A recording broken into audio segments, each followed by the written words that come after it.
Babasaheb Ambedkar national पार्कच्या उपोषणाचे चंदूभाऊ विकास भाऊ, या शहरातून मुख्यमंत्री आणि केंद्रीय मंत्री येतात, तुम्ही प्रशासकांविरुद्ध इतके पुरावे देता, या सगळ्या संदर्भात त्यांच्याकडे तक्रार करणार का?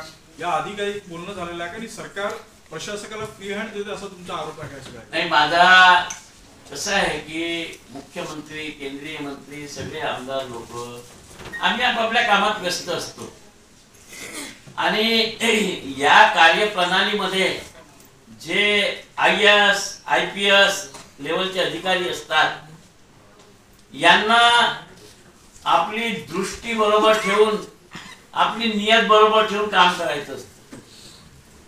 आज कोणत्याही पक्षाचे मुख्यमंत्री किंवा कोणी असो, परंतु खुर्चीवर बसलेला माणूस हा त्या पक्षाच्या लोकांना सांगू शकतो तुम्ही कसं काम करू शकतो. जर एखाद्या काम करणाऱ्याची नियत खराब आहे आणि मग सरकार कोणाची आहे, पण त्या सरकारच्या लक्षात आणून देणं आमचं काम आहे. आज आम्ही सरकारच्या लक्षात आणून दिलेलं आहे. सत्ताधाऱ्यांही नाराज आहे आयुक्तांवर, मग पाठराखण कोण करतंय? नाही, मला माहित नाही सत्ताधारी नाराज आहे की काय आहे ते मला माहित नाही, परंतु मी हे जे मुद्दे तुम्हाला सांगितलेले आहे हे शहरातल्या नागरिकांशी जुळलेले आहे. ज्या मूलभूत सोयी सुविधा महानगरपालिकेला जनतेला द्यायच्या आहे त्याच्याशी जुळलेले मुद्दे आहेत. आणि म्हणून मला वाटते की अशा पद्धतीने जर एक प्रशासक, मी या शहराचा राजा आहे आणि कोणाचं काही इथे चालणार नाही, मी करील ते सही हे म्हणत असाल, ते सरकारच्या निदर्शनास आणून देण्यासाठी तुमच्या माध्यमातून आज ही प्रेस वार्ता आहे. तर सरकारने याकडे लक्ष घालावं. नाही सरकारनं घातलं, या शहरातली जनता मोकळी आहे त्या आयुक्ताला जाब विचारायसाठी. आम्ही पुराव्या सकट त्याच्या केबिन मध्ये जाऊन आंदोलन करू आणि याच्यावर न्याय घेऊन राहू. टाउन प्लॅनिंगच्या अधिकाऱ्यावर तुम्ही कमिशनखोरीचा आरोप केला, त्यात प्रशासक सहभागी आहे असा आरोप आहे तुमचा की टाउन प्लॅनिंगच्या अधिकाऱ्यावर मी आता ज्या दलालाचं संभाषण ऐकवलं त्यांनी टाउन प्लॅनिंग आणि फायरचा उल्लेख केलाय. ही सुरुवात झाली माझ्या मतदारसंघातल्या गणेश टावर इथल्या फायरच्या NOC वरून, आणि त्या दलालांनी पैसे घेऊनही काम नाही केलं. म्हणून त्याला आम्ही फोन लावला तर तो सांगून आला की नागपुरातल्या सर्व मोठ्या लोकांचे काम मीच करतो.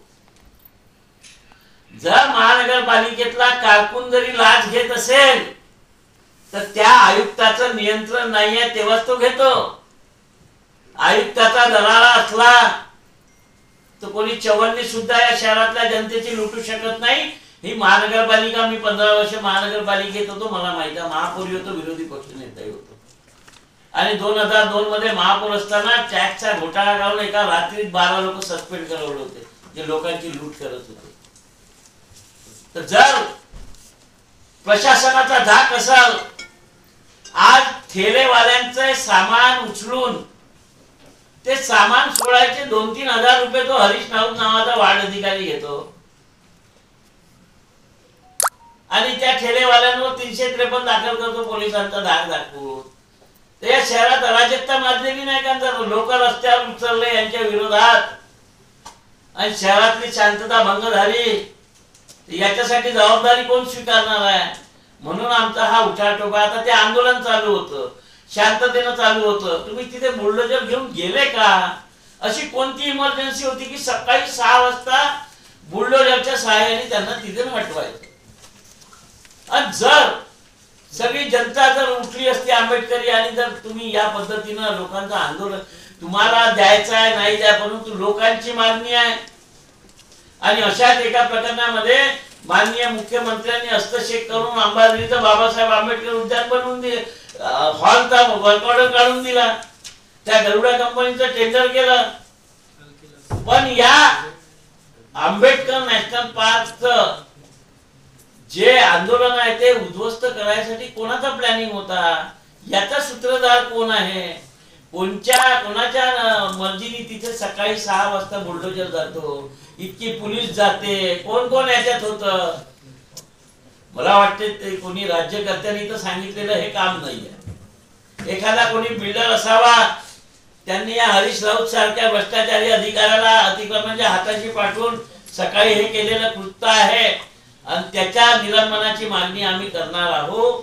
नाही केली तर या शहरभर आंदोलन पेटवू आम्ही. भाऊ, आयुक्त भ्रष्टाचारी आहे असं तुमचं म्हणणं आहे का? हा? आयुक्त भ्रष्टाचारी असं तुमचं मला एक गोष्ट सांगा, मी जर एखाद्या संस्थेचा अध्यक्ष आहे आणि त्या संस्थेच्या खालच्या लोकांवर माझं नियंत्रण नाही आणि ते भ्रष्टाचार करून झाले, तर त्याला जबाबदार कोण आहे?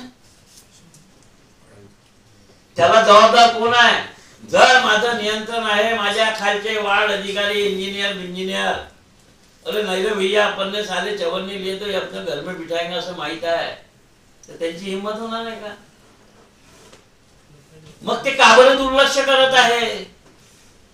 असे अनेक प्रकरण आहे ना माझ्याजवळ, मी देणार आहे ना की नियम बाह्य पद्धतीने TDR कसे दिले तुम्ही, हे सगळे आहे माझ्याजवळ आणि सगळे एक एक करून काढणार आहे. म्हणून आता तुम्ही आज एवढ्यावर थांबवतो, तुम्ही सांगतो ना मी पुढच्या सिरियल मध्ये कोण आहे. माझी विनंती आहे की जी घटना घडली 6 वाजता आणि त्या ठिकाणी चंदू भाऊ आणि त्या आमच्या महिला होत्या, सगळ्या ज्या महिलांना तात्काळ ठेवण्यात आलं त्यांची सुद्धा आपण वार्ता ऐकून शेवटचा आहे की प्रशासनाविरोधात तुम्ही सभागृहात हक्कभंग आणणार का? मी या आयुक्तावर सभागृहात हक्कभंग नाही, माझ्याजवळ जे पुरावे आहे येणाऱ्या अधिवेशनामध्ये पुराव्या सकट महानगरपालिकेमध्ये जनतेची लूट कशी झाली हे दाखवून देणार आहे. माझी विनंती आहे आपल्याला की हे भुक्तभोगी आहे जे 6 वाजता आंदोलन चिघळण्यासाठी बुलडोजर आणि पोलीस गेली होती, तिथले भुक्तभोगी आहे, याच्या तोंडून आपण ऐकून घ्या.